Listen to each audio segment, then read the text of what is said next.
បាទជំរាបសួរសួស្តីបងប្អូនទាំងអស់គ្នាថ្ងៃនេះយើងមកចាប់ដង្កូវដួងបាទដង្កូវដួងដែលយើងលាយចំណីបាន3ដង4ដង5ដងណាហើយវាគ្រប់អាយុហើយនេះខ្ញុំទុកដល់50ថ្ងៃហើយអញ្ចឹងអាធំក៏មានអាទូចក៏មានបាទចាប់គឺបោះទៅខាងនោះខាងធំធំបងប្អូនប្រភេទពុកដាក់ធំធំគឺខ្ញុំបោះទៅយកធ្វើមេពូជបាទតែនេះតែពេលបោះអញ្ចឹងទៅវាត្បល់ទៅគឺវាស្អាតខ្លួនបាទវាទូចទូចគឺយើងបោះមកខាងនេះបាទបោះមកយើងចាប់តាមបំពន់វាដើម្បីយកវាទៅធ្វើឲ្យគ្រប់អាយុដើម្បីយកធ្វើមេពូជឬក៏ធ្វើជាម្ហូបអាហារណាប៉ុន្តែនេះទីទួចគឺយើងបំពន់វាចេះបាទហើយដូចមុនអីខ្ញុំធ្វើ30ថ្ងៃអីគឺខ្ញុំចាប់ជ្រែឥឡូវខ្ញុំអត់ជ្រែទេដោយសារខ្ញុំលាយចំណីតិចតិចបាទអញ្ចឹងទុកឲ្យធំរហូតដល់50ថ្ងៃបាទ50ថ្ងៃសម្រាប់ធ្វើមេពូជណាអញ្ចឹងអាធំគឺយើងរើសទៅអាណាទូចគឺយើងយកវាមកបំពន់អញ្ចឹងណាបងប្អូនជាក់ស្ដែងណាបាទពេលដល់វាច្រើនអញ្ចឹងទៅអាទូចនោះវាឡើងធំទៅយើងស្រួលរើសហ្នឹងសម្រាប់ខ្ញុំវគ្គក្រោយៗខ្ញុំធ្វើចឹងបាទហ្នឹងហើយពួកអាធំធំនេះយើងឃើញចាក់ស្ដែងធំធំបាទយើងចាប់វាយកទៅទុកធ្វើមេពូជទៅហើយឬក៏យកវាទៅលាងពោះសម្រាប់ធ្វើជាម្ហូបអាហារទៅណាបងប្អូននេះហើយទៅបោះចឹងទៅដល់ពេលវាត្បល់ខ្លួនបងឃើញដល់ពេលវាត្បល់ខ្លួនហើយឃើញវាខ្លួនវាស្រួលហើយចឹងដល់ពេលដែលយើងចាប់គ្រាប់វាទៅក្នុងដាក់ការបង្កាត់ឬក៏ចាប់វាយកទៅលាងពោះវាស្រួល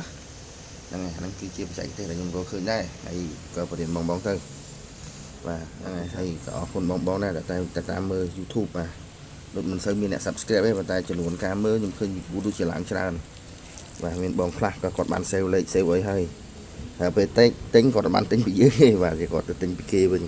ហើយគឺគាត់តែមកសួរដល់ពេលគាត់វាយទូរស័ព្ទគាត់ទៅឃើញអ្នកលក់ដួងហើយគាត់តែមកសួរថាអត់ទេបាទមិនបានទិញខាងខ្ញុំទេហើយគាត់សួរឈ្មោះទៅថាអត់ទេមិនឈ្មោះហ្នឹងទេខ្ញុំពូណាងកដៅកាឡាទេថាអូហើយសួរគាត់បានលេខឲ្យវិញណាគាត់ថាបានមើលតាម YouTube ហើយគាត់បាន save បានអីលេខអញ្ចឹងណាតែដល់ពេលវគ្គក្រោយទៀតក៏វារក YouTube មិនឃើញទៅក៏គាត់ឃើញ YouTube គេថ្មីគាត់ទិញពីគេទៅបាទអត់អីទេតែសួរមិនអីទេបងមិនទៅប្រកាន់មិនទៅអីទេហើយវីដេអូនេះក៏ធ្វើបរិញ្ញាអញ្ចឹងដែរណាបងប្អូនរកដងត្រឹម30ថ្ងៃខ្ញុំចាប់ផ្ដើមជ្រែធំទៅធំទូចទូចបាទតែឥឡូវអត់ទេហើយក៏ពិតជ្រែនេះវាត្រូវមាន3ដំណាក់ទៀតណាមានអាទូចឆ្មាញ់អាកដាលហើយនិងអាធំ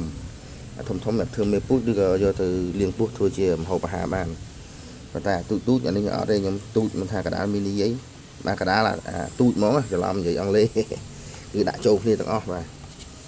ដាក់ចូលគ្នាទាំងអស់ហ្នឹងទៅពេលរយៈពេលប្រហែលជា10ឬ5-10ថ្ងៃទៀតតែយើងត្រូវលាងយើងចាប់វាម្ដងទៀតហ្នឹងយើងចាប់ឆែទៀតទៅអាណាធំយើងរឹកចម្រាញ់ទៅអាណាទូចយើងចាប់ប៉នទៀតទៅហ្នឹងហើយការចាប់លាងពោះនេះខ្ញុំលាងការប៉នចំណៃនេះខ្ញុំលាង3ចង្កា3 4ចង្ដៃខ្ញុំដាក់ទូចដាក់តែមួយចង្ដៃហ្នឹងទេមិនថាយើងចាប់វាច្រើនហើយហ្នឹងហើយអាធំក៏ចាប់យកធ្វើមេពូជដែរគាត់នេះចាប់ធ្វើមេពូជដោយសារលាងពោះត្រៀមឲ្យបងសំនេះលាងចាប់ហើយក៏មិនប្រកាសថាក្នុងនេះយើងចាប់ទៅបានធំទាំងអស់ដែរណាបងប្អូនវាខ្លះយើងឃើញក្នុងនេះធំទៅពេលទៅមើលជាក់ស្ដែងនៅខាងក្នុងហ្នឹងវានៅទូចនៅឡើយឯងពោះវានៅមានទឹកមានអីអញ្ចឹងទៅយើងត្រូវធ្វើតាមនឹងតទៅទៀតយើងត្រូវចាប់វាជ្រែយកវាចេញមកវិញដែរអូខេហើយវីដេអូនេះក៏មានអីដែរគាត់ចង់ប្រាប់តែប៉ុណ្ណឹងការធ្វើរបស់ខ្ញុំរបៀបអញ្ចឹងណាបើមុន30ថ្ងៃគឺខ្ញុំចាប់លាងពោះហើយតែពេលឥឡូវគឺចាប់ជ្រែទូចធំហើយឥឡូវអត់ទេខ្ញុំទុកឲ្យរហូតដល់50ថ្ងៃដោយសារ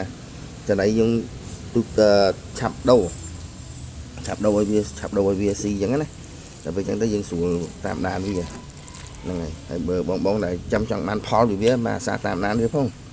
បើ5-10ថ្ងៃចុះតែសំខាន់10ថ្ងៃអីយើងអឺតមើលវាម្ដងអីចឹងណាបងប្អូនពីព្រោះអានេះពេលខ្លះចំណៃស្ងួតពេកក៏មានបញ្ហាចំណៃសើមពេកក៏វាមានបញ្ហាចឹងណាហ្នឹងហើយអូខេអរគុណច្រើនវីដេអូនេះក៏មានតែប៉ុណ្្នឹងណាខ្ញុំខំថាបងប្អូនមើលវីដេអូខ្ញុំឲ្យបានចេះទាំងអស់គ្នាធ្វើទាំងអស់គ្នាហើយក៏អរគុណច្រើនណាស់សម្រាប់បងដែលតែងតែឆាតមកសួរនាំចឹងណាអូខេអរគុណច្រើនបាយបាយ